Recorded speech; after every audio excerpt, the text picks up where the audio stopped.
oh shit, check it. Me in the place to be. Come on, me, give me more. I'm Cockamamie Jamie, but your man call me Cock Jam. Body shaming hotties when I'm aiming for they crotch slam. Boys say he's not fair. When I show up at they summer jam, wear my little wiener like a watch band. God damn it, man, I'm just Cockamamie Jamie. How you doing, man? I'm doing okay. I'm doing okay. Just okay? I'm hanging in there. Yeah, there is when you decide that you're going to start doing some of the shit that I've decided to start doing this year, there are some massive challenges, man. And losing your job is one of them, and facing all kinds of weird scrutiny is another. And it's with everything else that's going on, it's been a tough one. Like, it's been a tough last 6 months or so. But I'm okay. I feel okay. Like, I come from a background of pretty significant depression, mental health issues. So all things considered, I'm pretty good. Like, I don't have depressed days. I have bad hours, like there's a few hours of time where I'm like, oh, this fucking sucks. But then I bounce back now, which is good, which I've sort of taken to healthy things, new outlets that I had never really tried before. It's really helping out. Good. When you're talking about like the things that you get into and the scrutiny, what exactly do you mean? Some of the stuff that I've been doing is on a broad scale, which I haven't done really in my life outside of just internet shit. But that was part of the problem. Is I would challenge power dynamics on the internet, but I would never really do it in life. I would always see them in real life. It was almost like I was a keyboard activist, or like a studio gangster type dude, where I'd be like, yeah, man, don't let your job tell you that shit. That's racist, and you should roll up on them and tell them this shit. And then when it would happen to me, I'd be like, I'm gonna be quiet as fuck because they're in the room right now, and I'm afraid of them. So I challenged them, like, this has to change. This can't be. That's actually really fucked up. And I've been led down a pretty significantly rough path the last few months where, it's still pending. It still could culminate with me losing my job. Like, that's what's being investigated right now, is like, should we is this guy, is he more trouble than we care to keep around, right? So, like, it's tough. But it all comes through challenging those power dynamics, man. Like, they're not conceding that power just because you pretty pleased with sugar on top of them. You have to really kind of get in there and, challenge their shit. With the power dynamics that you mean, I know you've been really advocating for places like Fresno High to change their mascot. I know that Fresno City College recently changed a few things. What exactly was going on there? Right. So this is a long-standing issue. So it's got a long, steep, pretty significantly large history to it with the idea of mascots. So my local effort, or the local effort of the people that I've sort of gathered, it's nothing new. It's still really incredibly significant, but it's like we're sort of we're riding on the shoulders of these giants that came before us, and we're making some progress, but we're a conservative town. So you run into a lot of the regular sort of standard conservative roadblocks that can be incredibly frustrating. Just like why now? Yeah. Like, after all these years, like, why now? And it's so weird because you want to go into a history lesson with these people, but you also know that, like, they're not interested in the history lesson. They're not interested in any of the historics. They're not interested in any of your concepts. They just think you're a fucking idiot and you should just go away. You can prove it's racist to them. Like, so you could just totally convince them that it's racist. But if they're like, yo, I went to school there and I think it's badass. And that's it. That's the end of the argument. So when we run into those roadblocks, it's tough, but we're making headway. Like, at least on a largely symbolic level, which is, for Fresno, that's doing something. Like when they painted that Black Lives Matter mural in downtown, that really mattered to the city because they don't really do anything significant. So symbolic gestures to them are like, holy shit, we just fucking cured racism. But really, you just painted the street, man. Right. So, I mean, we're pushing. We're doing what we can. We're in a little bit of a holding pattern right now because of the situation with the school district, and it seems like they're bogged down with stuff. But that just I don't know how these things function. That could also just be an elaborate ruse where they're not really bogged down. They just don't really want to deal with this issue right now. They just sort of put you off until you go away. Yeah. But I've learned from the past, learned from these greats that you just got to keep nudging, man. A lot of times it's like silence. Mm-hmm. And then out of nowhere, you'll get an email and you're like, oh shit, let's nudge forward. This is our time to nudge forward. So we're just nudging along until hopefully they make the incredibly easy decision. It's such an easy decision to just say, oh, word, that hurts people and that's racist. Yeah, we'll just change that. Yeah. Like, we'll just get new t-shirts made. We'll bite the financial loss and that'll be that. But we don't know. We don't know. We hope that's what their decision is. That's what Fresno City College did. And I'm assuming they went through the district, through SCCCD, to get the literal Ku Klux Klan member's name taken off of Euless Park. Yeah. My assumption is that they just said, yo, we'll take that loss. And that's that. Because it's such an easy decision, and they made it rapidly. Yeah. So we're hoping that this thing eventually comes to pass. Yes. They got a bigger, I'm sorry. Real quick though, they have a bigger fight on their hands because this is not just a Fresno high school mascot issue. This is a district-wide issue where when dudes were naming shit back in the day, they weren't really considering what the implications were on this. Like Fort Miller is named after obviously a fort, but they took howitzer machine guns, which were at the time these astronomically powerful weapons. Right. They took them bitches out of Fort Miller, set them shits up, and murdered Yokuts Indians, like the Indians of this valley, with howitzers from Fort Miller. Fort Miller, the middle school, is a pipeline school to Fresno High. The symbolism in that shit is wild style. It's fucking bonkers. I never knew that. A school named after the machine gun shit, and then they feed themselves into the whatever that dude is. I have no idea what tribe that dude's from, but I hear he's from like a few different tribes, so I don't know. Wow. I never knew that. And and people who are opposing changing a simple mascot, they act as if you're asking for them to remodel the entire school or something. Like you're and it's like it's not this monumental task. Like just fucking take it down and change the name, or like it's really not that hard. We've learned something during the last 8 months or so too, though, about the way people function. Mm-hmm. When their thing is involved. Like if their thing is involved, all the rules don't apply anymore. And I have a deep heart, and I feel for not just every local business, because some local businesses, as we've learned, are owned by fucking assholes. Right. But I feel for good local businesses. Yeah. The large but, and it's a very complex but. It's a very complicated but. The very complicated but is, if your industry happened to be one during the height of a goddamn pandemic that just had to close, that is a deeply awful thing that's happening to you. Yeah. But I'm noticing a lot of people that I really care about, that I care about as people, that are like, yeah, man, I really support all of this stuff, but man, that's fucked up the way they're treating my industry. And it's tough because I feel your pain. I feel it. I also, frankly, I don't have a business that's affected by this, so I don't have that like burning desire to lash out or to seek righteousness or some sort of just outcome. But it has not surprised me though, man, that when your thing gets involved, all of a sudden, all of your morality, all of your principles, all of those things that you've built foundations on, they don't apply anymore.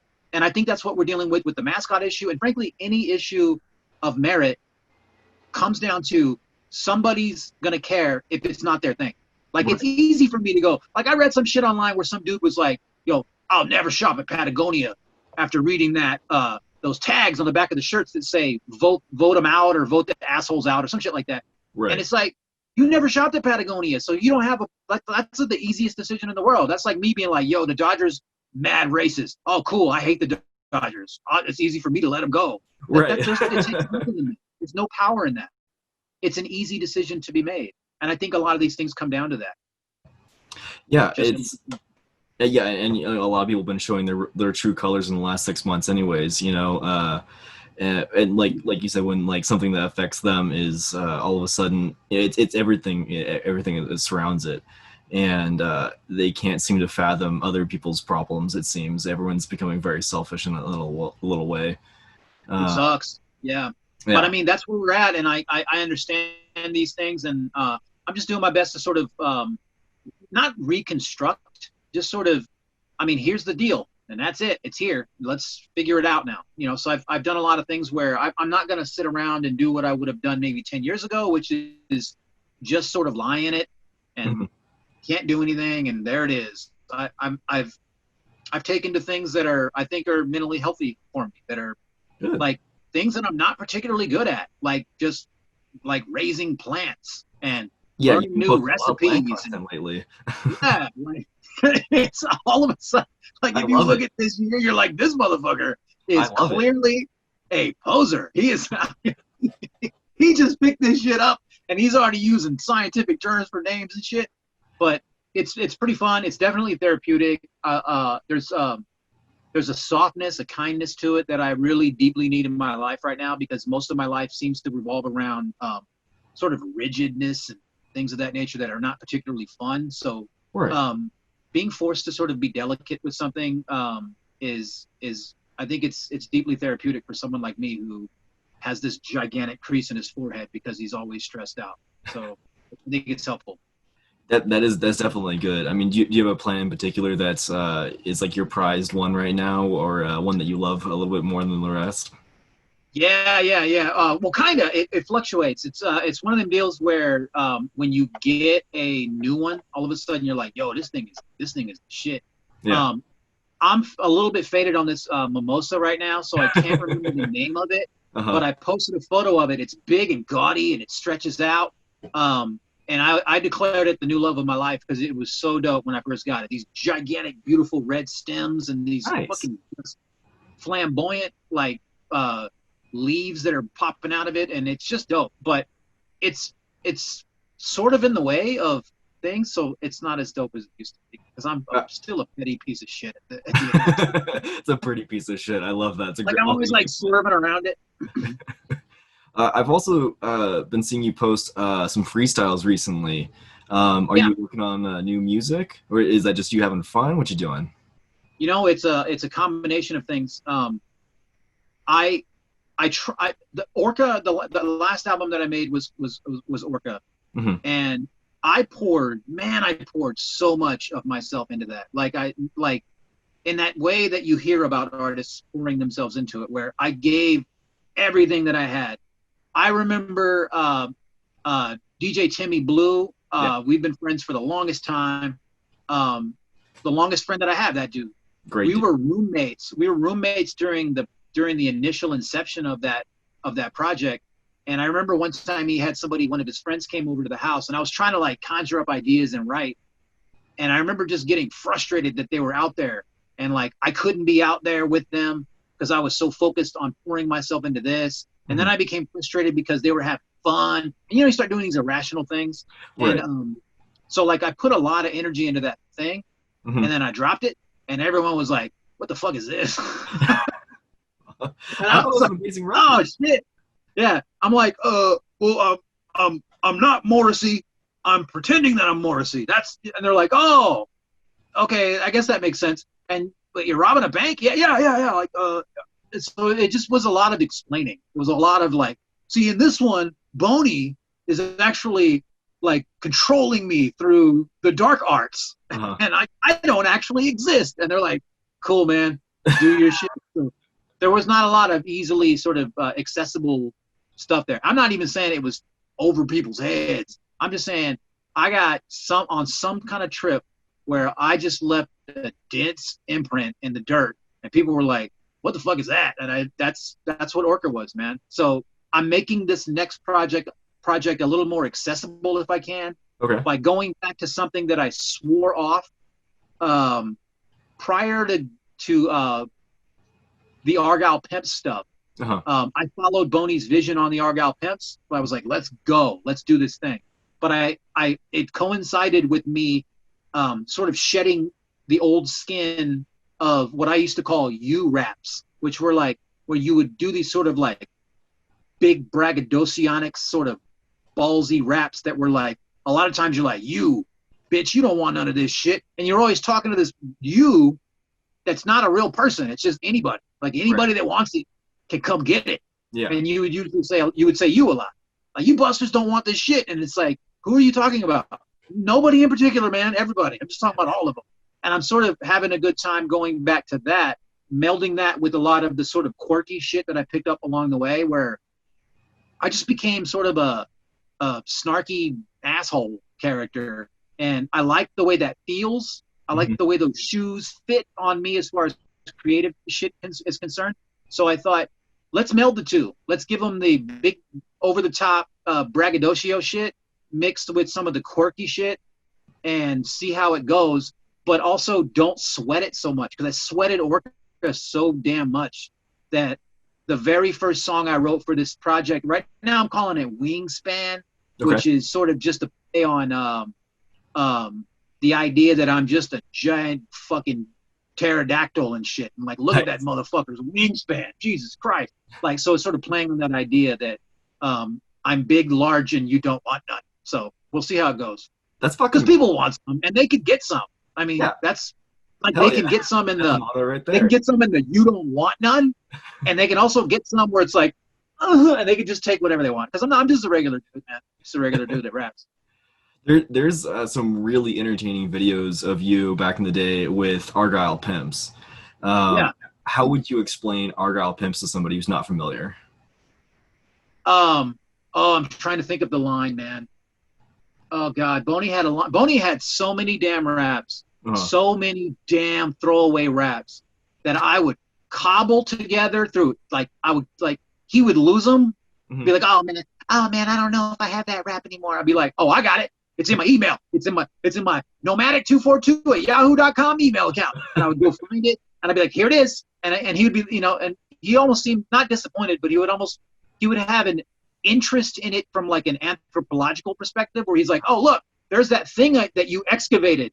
Cool. And then he would go like, that's trash. And I'd be like, fuck, man. Because he had some of the dopest lines on some of his old raps. And like, he never used them. So that line that I'm thinking of is probably in one of those raps. But the Argyle Pimps were essentially fucking gimmick incarnate. Everything about it was like, let's do, and I almost felt like Boney understood what was happening. Boney, I had a bone to pick with the local rap scene at the time, and things have not changed, because I still do. I think I think most dudes that rap locally, like, should stop. If you ain't part of, if your name is not Planet Asia, Fashion, Halo, Z-Will, man, I'm hard pressed to think that you should be pursuing this thing as a crap. And I don't want to leave certain people out, so that's weird because I named some people, but there are a few others that are pretty damn good. But there are a lot. Just the accessibility of rap is bonkers. So everyone thinks they can do it because they grew up on it, and they're like, "Yo, that guy's hard as fuck, and I want to do that." Well, that guy is hard as fuck, but you are not, and you should probably not do this. But so we decided we wanted to distance ourselves from the local rap scene, which had at the time become rather polluted. We grew up doing actual freestyle rap battles. Like, you're in a tournament, you don't know who you're going to be battling, and that motherfucker shows up, and there it is. You got to go for it. And there are ways around that we did not like where dudes would not freestyle. They would come with pre-writtens, like, because they would see Boney Beasley at the battles all the time. So they had their like Boney Beasley cache of punchlines. They would see Nomadic, which was my MC name at the time, which still, I may go back to it because I kind of like that. People used to call me Nomad for the longest time, and I always thought that was kind of dope. And then I went and fucked it all up and named myself something, because Cockamamie Jamie is ridiculous, and I don't know what to do with it, but that's where it's at. But the MC battling stuff got a little polluted because dudes would show up with writtens. And we sort of tired of that scene. And Boney came up with the idea of flipping it, not on its head, but more like, let's blow up the bridge with all of us standing on it. So like, he was just like, it's just like, and we just did this shit where we would wear the fucking most atrocious, like, sweater vests and ties, and like they weren't fitted, which I don't know what 2004 style was supposed to look like anymore, but they were just sort of baggy, and they didn't look like we had borrowed our stepdad's clothes and shit. But we had rhyme skill. Like, we had chiseled, sharp rhyme skill. Right. And we were to be contested, man. Like, you could not, you had to come through us. Like, we weren't just going to go like, yo, we're scared of you, so you can pass. We were like, fuck that. We'll come at you. Like, but it challenged them. One time we had a show in Visalia at, I don't know if you were in the scene during the time, they used to do shows at Howie's Pizza in Visalia. No, I was too young still, unfortunately. No, they were wild. And like, we had a show there where, and I'm not very happy about this thing that we did. In hindsight, it's not, I don't think it's a particularly good thing to do, but we would alienate them by playing Let Me Love You Down. Ready for the World's Let Me Love You Down. Never really mattered too much to me. You were just too damn old for me. And it would culminate where Boney would be like, he'd slowly creep up on me. He would put his fingers to my lips and he would say like, no words, just emotions here. And then he would just make out with me. And we would just full on tongue kiss make out. And that's the part I'm not particularly proud of anymore, because I don't think it's cool to use another marginalized group like that. Right. But like, it was designed to tell all the real heads, you can go home now, because we hated the fact that hip hop was always been homophobic. It's always been sexist and misogynist, but we loved rhyme skills. Like, we loved capping and shit like that. We loved like clowning on people, but we didn't like that they were like genuinely like this, where like the lights are off and you're still calling people the F slur, like it's okay to do, and you're still like running weird shit on women, and we're just like, fuck these guys. Yeah, so we'll do everything that they'll hate. Yeah. So we would just make out, and that was the first time we unleashed it on like a large group, and there were a lot of people in Visalia. Visalia fucking used to show out for us, man. It was really fucking fun. Wow. And when we first did this makeout thing, like 10, 15 dudes. These fucking shoulder watcher dudes just in the back, shoulder watch their asses out the door like, we're done. We're done. We're never going back. And there's still people to this day that like hate us, like, you know.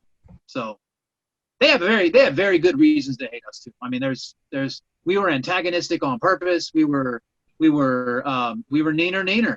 Right. We were just fucking neener dudes.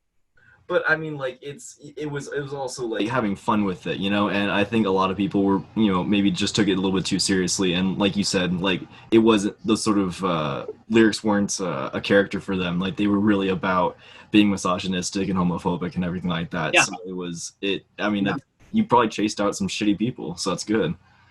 Yeah. At one point, there were some shady folks that it's wild, because every 5 or 6 years there's a shady character that wants to commit some violence on us, or me or Boney, right? And then like during that era, it was the same thing. So like, yeah, we had a really, really goddamn good time. Like it was the funnest time of rap. Boney carried me through depression. I would do shows out of my gourd depressed, like weeping uncontrollably, and then you get to the point where like, yo, we got to go on in an hour, and you just put it to bed and go and do the show. And not a lot of people, I would say a handful of people know that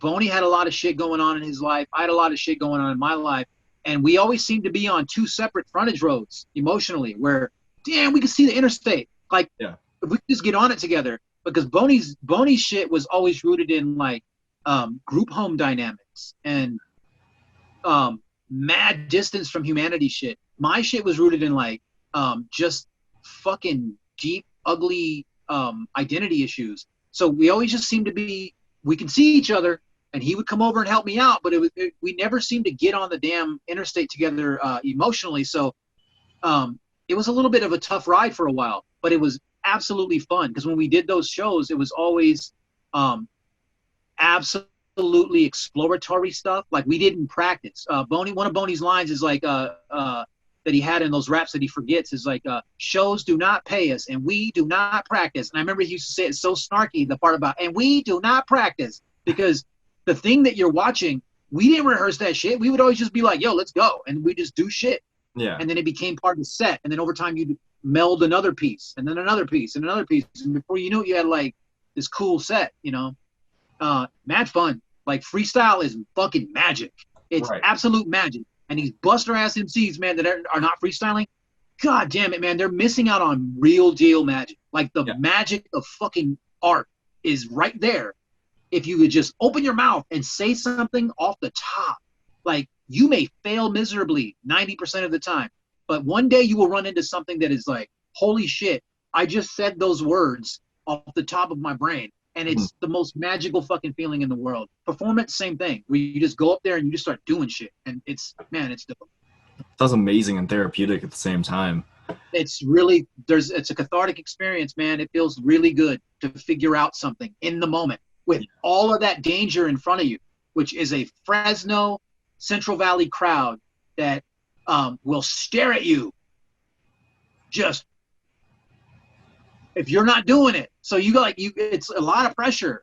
Yeah. It's dope. It's dope. It's a drug, and it's the best drug, man. Nice. What would you say is your most influential hip hop record? What influenced you the most? The one that changed there were a few. I had paths along the way. An old acquaintance of mine, a friend of mine, I recorded my first solo album in his kitchen. This guy, Vince Tafoya, he sent me a bunch of old tracks recently, and all of them, every damn last one of them was named Nomadic.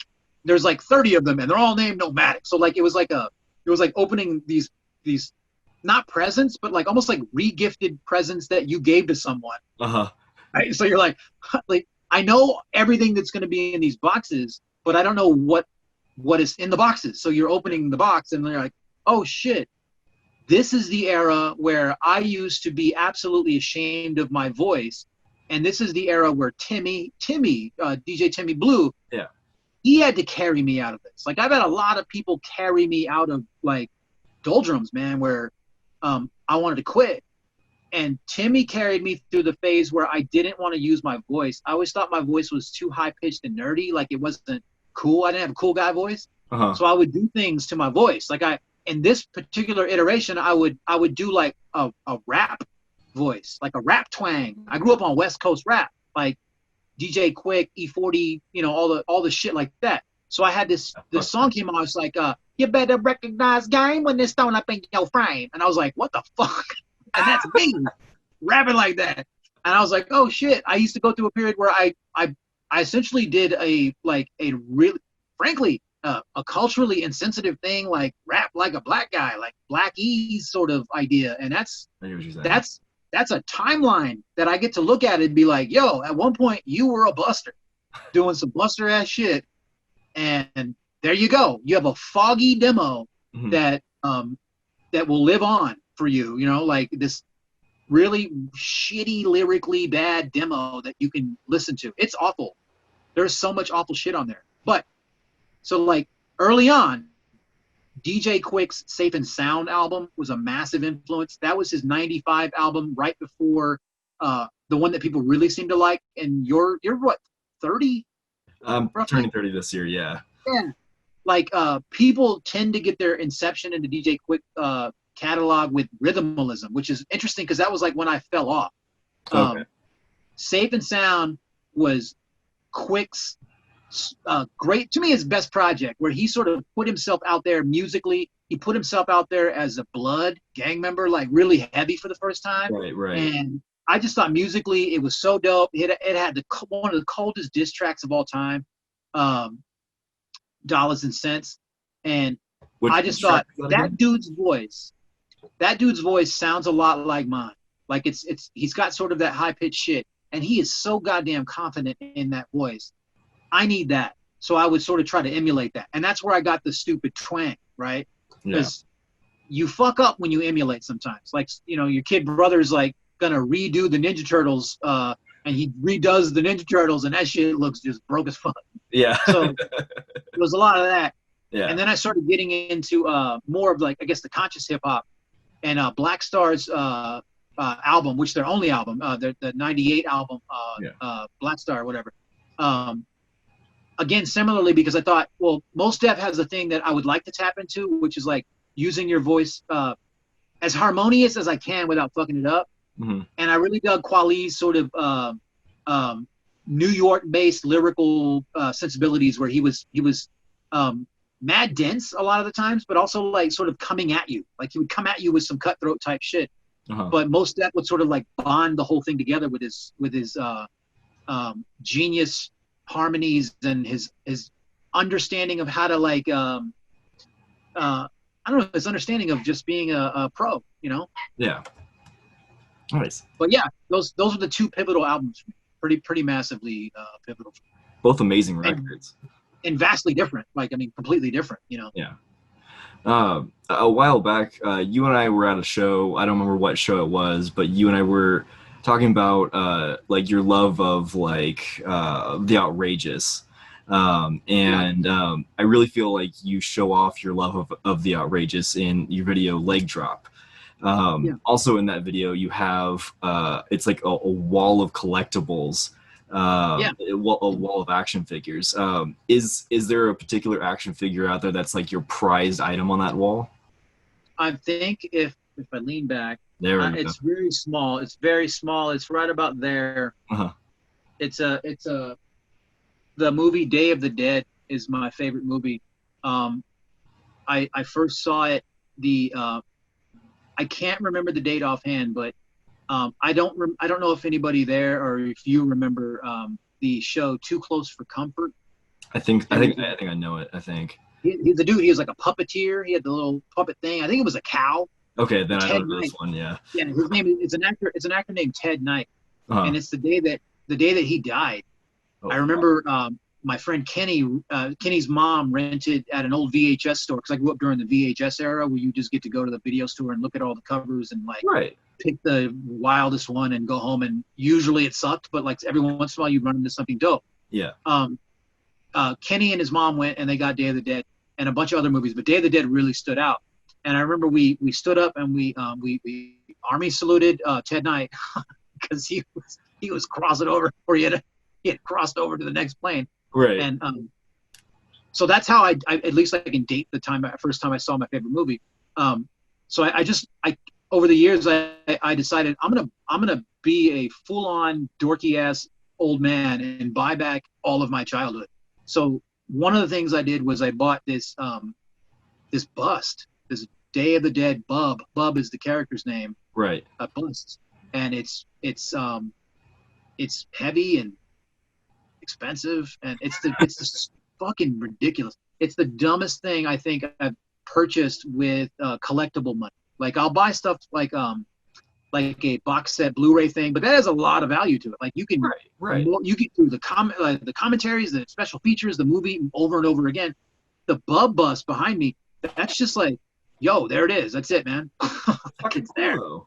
Yeah, it's super dope, man. It's way dope. Yeah, it's I've ran out of room in this particular apartment for stuff, at least to my liking, because I like it to look sort of aesthetically pleasing too. I don't like the idea of like just dumping shit. So I meticulously arrange stuff, and so it's pretty dope. I call this the room Banana Land. My best friend, his son came over. He didn't seem particularly interested in it. Well, he had both of his sons. And one of the sons is like, he sees me like an uncle. So he's like, anything I do is the right call. Like I can just be like, yeah, what you want to do is you want to kick that kid in the face and be like, right call. You're the cool uncle. Follow me down. He'll follow me down the wayward path. His other son, Silas, is like, I don't give a, I'm too cool for all this shit. And like, I had a Robert Amador, local artist Robert Amador. I bought a sticker pack from him, and I had a banana on the light switch. And I could tell that Silas is not interested in this in the room. He's like, oh, cool, Dad, yeah, whatever. He's like, oh yeah. He looks at the thing and he goes, yeah, banana land, or some shit. I was like, holy shit, it's dope. This place is called Banana Land. That's amazing. You didn't even know.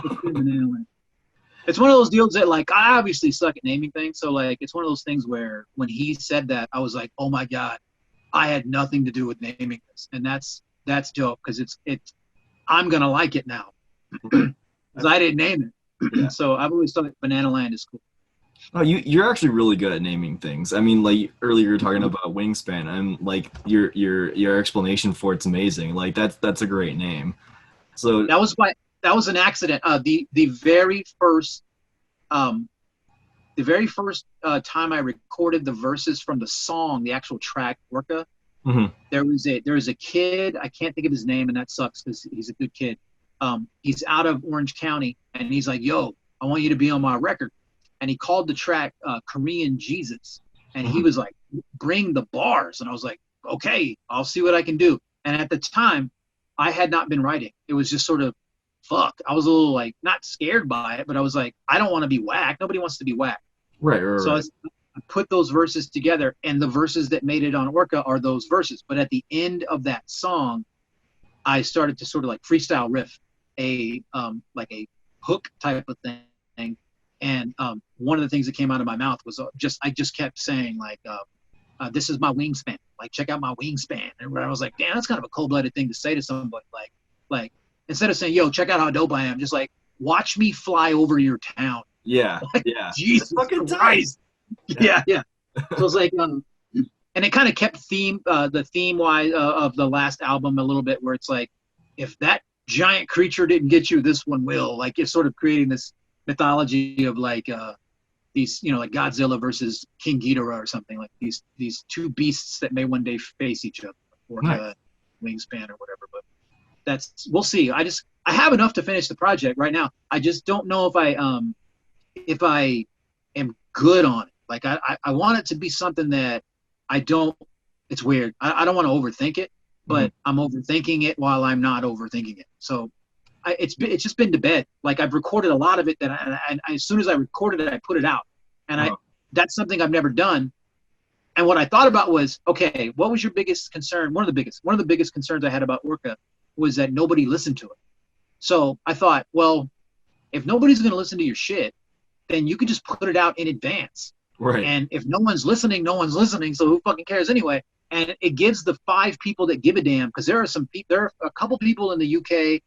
There's my friend Ken in Australia, and there's a couple people here locally that really give a shit. Like, it's weird to me. Like, they really give a damn. And so it really pleases them to see, like, holy shit, I woke up, because the time difference, like, I went to bed and I woke up and I was like, you're rapping again. And I was like, oh, that's dope. That's awesome. Yeah, it's pretty cool, man. But so if it works, it works. I think it's good shit. I think it's dope. I think if some of these prideful younger dudes listen to it, I think it would challenge them on levels, because frankly, they can't write as good as this.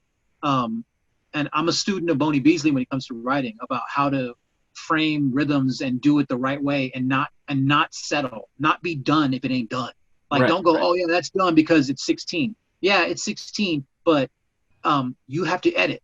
Like, be a book writer, dude. Like, get in there and edit the damn raps. Like, you clearly have more to do with this latter half of the verse, or the whole thing needs to go. Like, he taught me letting go of shit. Like, cold-blooded 16 shit that people love. He's like, yeah, I didn't like it, and he just throw it away, and I'd be like, what the fuck? And I'm learning that. I'm learning that as much as I can. Yeah. Nice. So it's been fun so far. I've also noticed on Instagram you've been posting like some throwbacks of some of the conventions that you've been to previously, and you're taking pictures with like really fucking cool celebrities from like the horror film community. Was there a particular person that you met that was like the peak? George Romero. Yeah. Oh my God, dude. Like, before he died. Ric Flair was up there, but they were, no, same location. We went to Dallas Fort Worth Airport, which I guess is like a fun fact that I recently learned. The actual airport with surrounding area that's still considered Dallas Fort Worth Airport is just as big as the island of Manhattan, which is bonkers. So it's like this huge, it's fucking crazy. But like we went to a convention in Dallas about 5 or 6 years ago, and that's where I met George Romero, and he was the reason why I went out there. Like, it was it's sad, because in this industry it's very much like the wrestling industry, where you're like, shit, we gotta like find where that dude's gonna be at and go, because we may not get another chance. And Romero was emaciated. He's always been sort of very thin in a way that seemed unhealthy, and he was getting older. And so we made the trip, and it was really dope. He was quick, he was kind, but he was sort of, dude, the line's a half a mile long, so we got to like get it moving. But he was very kind, very sweet about it. But it meant a lot to me to sort of sit with a dude that, frankly, he was not a great director, but like he made Day of the Dead, he made Night, and he made Dawn, and those things matter to me, and it really felt good to sit there with him. Ric Flair, holy shit, man. That must have been great. Yo, Ric Flair was a Saturday get initially. Like, we had bought the advance tickets to go and stand in a weird room, and like it had a background and shit. But he was there on a Friday night by himself at a table with all his merch, and I was like, oh my God, should I do it like today and tomorrow? And Jacob was like, you better. And so I went up and I did the thing, and that was where I got to sit and bow. Because the next day I was faded by 11 a.m. and I was not ready to meet Ric Flair. But like, I'm so glad I took that photo, dude. And like, that Saturday morning, it's so dope, dude. We're probably 20 yards away from him inside of a giant convention hall. So like, we're all lined up. He's not there, and he arrives, and he's slowly walking, and everyone across the way is doing all the yelling of all the woos. They're just yelling woo and like yelling Rick and woo woo, and it's just a woo Rick woo. And then it gets quiet for a second, and I yell immediately, clearly sober at 9:30 a.m. I yell one of his lines my favorite line of his, outside of "Fire me, I'm already fired," which is dope. But he says, "My shoes cost more than your house," and I yelled it. And it ignited him. Like, he was being normal at that point until he heard the line yelled, the crowd laughs, and he starts doing the thing. Woo! He starts flipping his thing. He takes his fingers and flips out his chains, and he starts reaming them. He reams his watches. He goes over to his wife. He pulls up her sleeve. He starts reaming her watches, and he starts doing the walk and shit. And I was like, oh, this is fucking this is like an old man Ric Flair. Yeah. Like a week later, he had a stroke and almost died. Bonkers, man. That's the industry, dude. Like, it's wild. Yeah. He's back now. Apparently he's fine, but like, he went through a period where it was like, man, he's almost certainly going to die kind of thing. Yeah. That's what makes these conventions kind of weird. I think if you're a fan of the genre of either wrestling or horror movies, genre pictures, go. Like, it seems like, should I go? I don't know. Because I was always like, I don't know if I should go. It seems like it might be not that fun. Yeah. Man, it's fucking fun. Get a hotel on site. Bring the booze.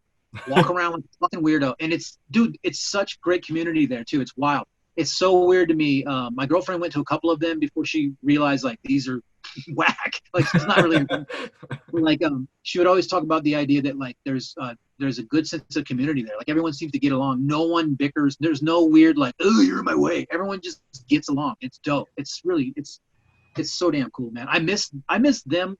Out of all the shit that's been happening, I miss conventions more than any of that stuff. Like, more than shows, more than writing raps, more than going to sit down and eat food. Like, I miss the conventions. It's so dope. Such good camaraderie and shit. Yeah. You're down in that area. You should go, dude. When they're Burbank, you should go.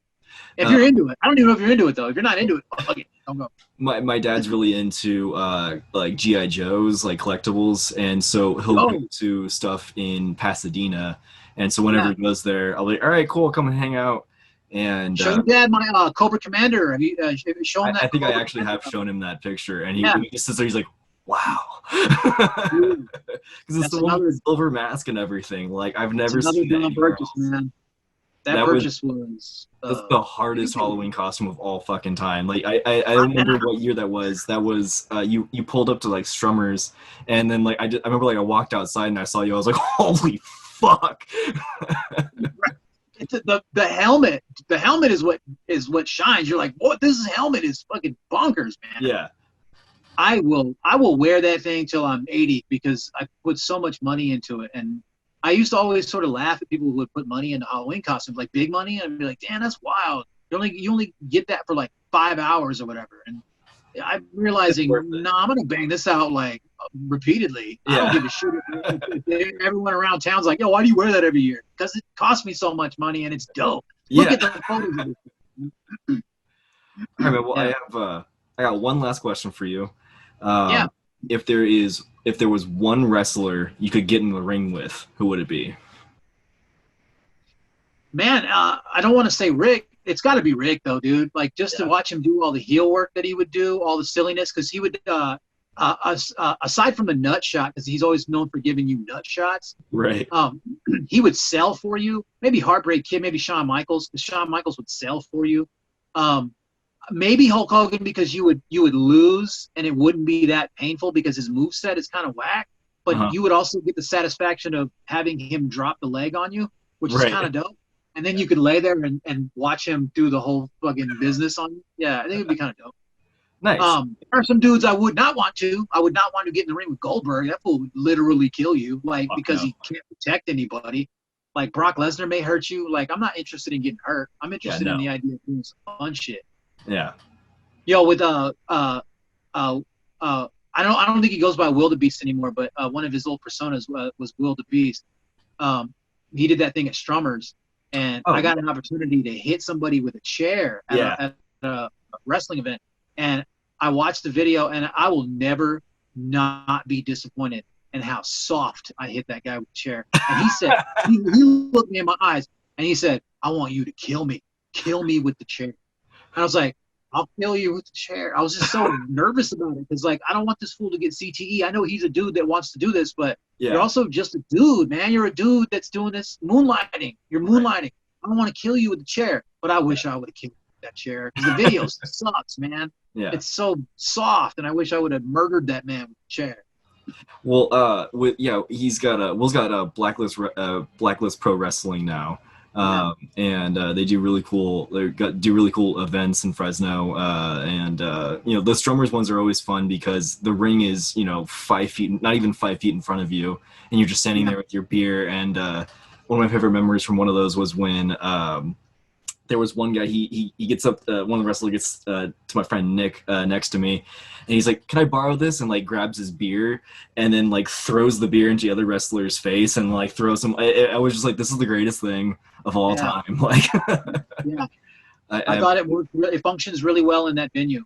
Frankly, that venue, it will always be my favorite place to do shows. Like, you can have 18 people in there, and the atmosphere there always seems to work. It always seems to function. And I've always thought that place will always hold a special place in my heart as far as performance venues.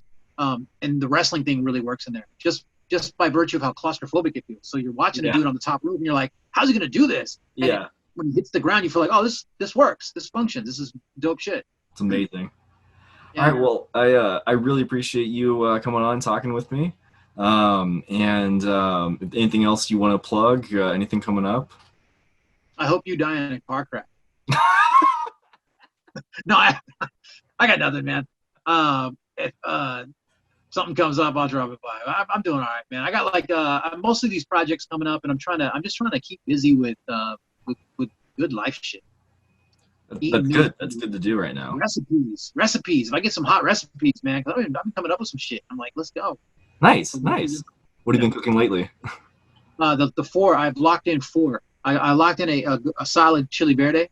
Okay. I locked in a pretty a surprisingly good rare steak pho, which is not complicated to do, but I was deeply surprised at how good it tasted. Nice. A tikka chicken masala, and the big one though is the Penang curry. My God, I'm not even fronting. The best place for Thai food in town is Thai Country. Okay. The Penang chicken. This thing tastes similar.